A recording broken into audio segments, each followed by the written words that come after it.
Good afternoon from the Water Utilization Learning Center. My name is Brian Olson. I'm out here at our weed control plots, and we're out here where we're going to be doing some research on our corn and soybean weed control. And Carl Coburn has now joined us to talk about weed control and soybeans. So Carl, when we're looking at weed control and soybeans, what are some things for farmers to keep in mind? So I think the first thing is to think about the weeds that you're going to have out there, that you already do have out there. Some problematic ones this time of year are going to be kochia, mare's tail, some of those winter annuals like pennycrest, shepherd's purse, dead nettle, things like that. So knowing what weeds you have out there, and then also what resistance levels might be out there. So particularly like kochia and mare's tail, there might be some glyphosate resistance out there, some ALS resistance. So knowing that ahead of time will help you choose what herbicides you might want to use when it comes time to do the burn down application. I think that'd be the first thing. The second thing might be thinking about, again, good weather conditions like we talked about last week in corn. You don't want a freeze right before spraying or a freeze right after spraying, so you can get the maximum activity out there. Okay, so when we look at the different types of systems out there, what would be some advantages of having dicamba, being able to spray dicamba before soybeans? Yeah, so aside from the in-crop advantage, dicamba has a lot of good activity on some of those species that we talked about, like kochia and mare's tail.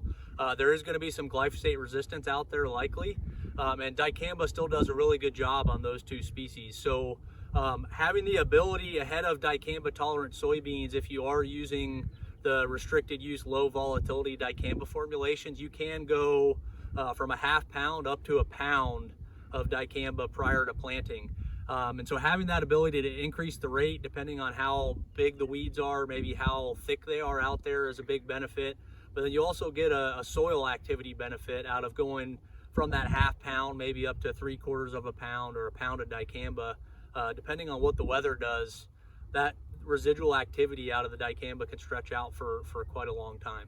And that is key. They have to be using the dicamba tolerant trait in order to be spraying dicamba. If by chance they made the mistake and had something else out there, what would probably be the resulting issue on non-dicamba tolerant soybeans? You'd have some issues likely depending on the weather, but that would be where you need to default to a generic dicamba label in terms of your planting interval before planting. Yep. And so what would be some other things that we would do to enhance the residual component of dicamba early on prior to soybeans? So some of the PPO herbicides are really good at giving some foliar control, and then also obviously the residual control. So something like flumioxazin or sulfentrazone, you just want to make sure you're using approved products for tank mix with those new dicamba formulations. But those will help out again on the foliar control and the residual. Metribuzin would be also another good option from a foliar and residual standpoint. With all those, you just want to make sure you're paying attention to the soil type and using the right rates. But those will help you get some residual up to soybean planting, and then potentially if you're going to apply a pre-emerge herbicide at planting, you can think about which options to use based on what you used at the burn down timing. Okay, so we want to take some time to look at some of the research that we conducted in 2019. So yeah, what I wanted to talk about now is, this is the time of year where we're deciding what soybean trait we might be using, and there's maybe some options out there that you haven't considered before. But I really want to talk about, beyond burn down, when it comes time to spray, particularly in crop, the weeds that we're dealing with, palmer pigweed, water hemp. They're going to be a problem, especially, after the pre starts to wear off. So they're going to be a problem in crop. And so really choosing your trait wisely and picking the best trait for the weeds that you're dealing with is going to be important. And so we did various number of trials last year comparing different in-crop soybean herbicide options for foliar control of some problematic weeds like palmer pigweed. And what we did was we had a few different traits out there and we treated them as a system. So we had a pre-emerge herbicide and a burn down herbicide at planting, and then followed up in crop with a post-emerge application of something that gives foliar control, and then also had a residual product in there. And so kind of going through some pictures, the first set of photos here, what we have is an example of the soybeans that had tolerance to glufosinate and glyphosate. And so we had a pre-emerge, and then what you're looking at here, the first photo there is 16 days after the post application, and then the middle photo there is 34 days after that post application. So using glufosinate post really wasn't enough to take down most of the palmer, and just one application of it certainly wasn't enough. This would be a scenario where you'd probably have to follow it up with a second shot of glufosinate. But that middle photo there, that's 34 days after the post, and that really shows you the palmer pressure that we have out here, but also just the number of palmer plants that glufosinate could not pick up. And then the photo on the right there is the palmer pigweed at harvest time. So quite a bit there. That would probably plug up the combine quite a bit. So going over to the next set of photos here, this is the 2,4-D system. And so the same timings, so the first photo there, 16 days after a post application of 2,4-D with some metolachlor in there as well, and glyphosate. And so again, there were some pigweed plants there that didn't quite get controlled by that post application. And then going into the middle photo there, 34 days after that post, quite a bit of palmer pigweed plants poking through that canopy. And then as you can see at harvest time, quite a few plants producing seed there. Would be a concern for your next year's program, but also for plugging up the combine. Then the last set of pictures, what we're looking at is the dicamba tolerant soybean system.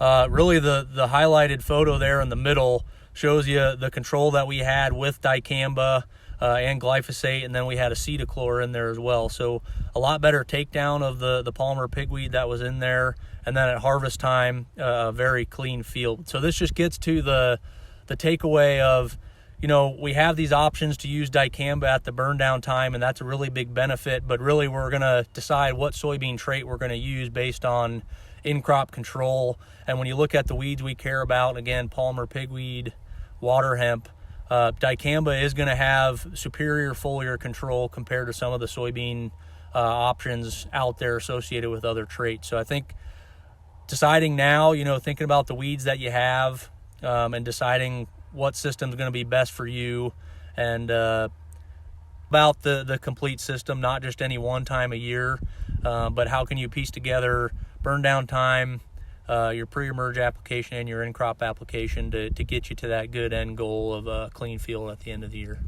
And so then the last picture we were wanting to talk about was some of the research we looked at soybean varieties with respect to PPO injury. What did we see in that research? Yeah, so there's been a lot of work that's looked at, how do soybeans respond to different PPO herbicides, and there's always a trade-off. The PPOs are really good from a weed control standpoint, but you might have a little bit of crop injury. And so what this trial was really interested in looking at is how do different number of soybean varieties respond overall to either flumioxazin or sulfentrazone, which are two different PPO herbicides. And so really what we found here is flumioxazin was less injurious compared to sulfentrazone, and all agreement with the literature that's out there that sulfentrazone is a little bit more injurious compared to flumioxazin overall. But again, it usually just gets to a trade-off of what weeds do you have out there, and you're oftentimes willing to accept a little bit of soybean crop injury to get the benefit of the weed control that really any PPO might give to you at that pre-emerge timing. Carl, you have any final thoughts for our farmers? Yeah, so again, at this early time in the year, to get the best results, you need to pay attention to the weather when you are spraying. So if you've had a hard freeze a day or even a few days before you want to spray, give it time for those weeds to recover, to get them actively growing again, because they need to be actively growing to take up that herbicide and move it to where it needs to work. And then also thinking about the forecast after application, you're going to get the best results if you have a few days after application of good growing weather, not too cold, to get the best results out of your burn down. All righty, thank you, Carl, and we'll talk to you in the future about other agronomic topics from the Learning Center. Thanks for watching this video from the Gothenburg Water Utilization Learning Center. For more information, please call 308-537-4500.